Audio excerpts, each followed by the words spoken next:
lagi, masih bersama dengan Ibu, masih di Indonesia. Asik ya, mengupas bahasa Indonesia secara mudah, menyenangkan, dan tentunya asik ya. Berikutnya mengenai struktur teks editorial. Terdapat 3 struktur yang menyusun teks editorial atau opini ya. Yang pertama ini pernyataan pendapat atau tesis. Bagian ini berisi sudut pandang penulis tentang masalah yang dibahas. Biasanya berisi sebuah teori yang akan diperkuat oleh argumen ya. Berikutnya, struktur yang kedua adalah argumentasi. Ini merupakan alasan atau bukti yang digunakan untuk memperkuat pernyataan dalam tesis. Argumentasi yang diberikan dapat berupa pernyataan umum ya, data hasil penelitian, pernyataan para ahli, ataupun fakta-fakta yang berdasarkan referensi yang bisa dipercaya tentunya. Lalu berikutnya, struktur yang terakhir itu adalah pernyataan ataupun penegasan ulang pendapat ya.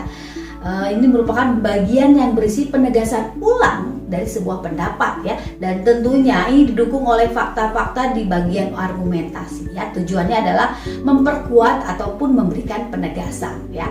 Penegasan ulang ini biasanya sih berupa pendapat yang berada di bagian akhir teks ya. Oke. Nah, yang berikutnya adalah kaidah-kaidah kebahasan yang sering muncul dalam teks editorial ya. Yang pertama itu adalah adverbia, lalu yang sering muncul yaitu konjungsi, lalu berikutnya adalah verba material, lalu ada verba rasional, dan ada verba mental ya. Nah, selain dari kaidah kebahasan itu, ada juga beberapa kaidah kebahasan yang sering kali muncul ya dalam teks editorial ya, yang perlu kalian perhatikan. Yang pertama adalah pola kalimat ya. Lalu yang kedua, kata baku dan tidak baku. Lalu yang berikutnya adalah paragraf argumentasi ya.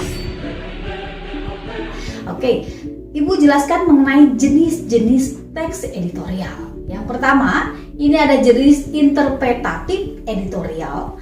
Lalu yang berikutnya ada kontroversial editorial, dan yang terakhir ada editorial penjelasan ya. Ibu akan jelaskan mengenai jenis-jenis tersebut ya.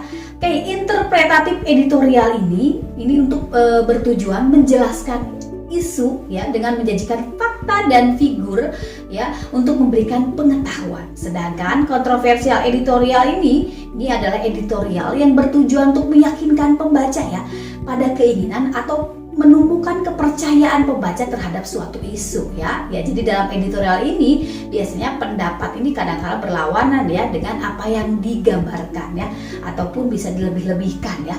Oke, berikutnya jenis editorial yang terakhir yaitu editorial penjelasan ya.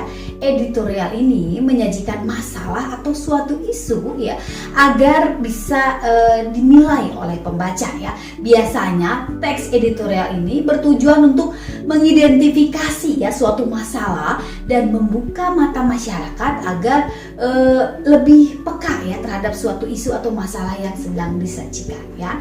Oke, dan berikutnya ini ada sebuah contoh dalam teks editorial ya. Silakan kalian simak, ini adalah teks editorial yang diambil dari surat kabar.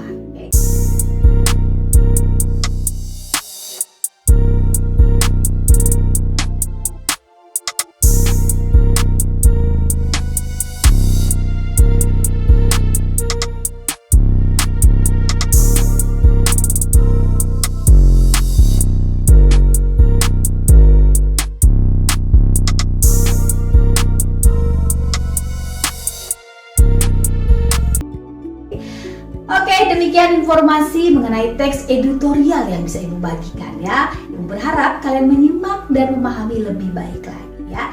Sampai jumpa lagi di Indonesia Asik ya di pertemuan berikutnya. Bye.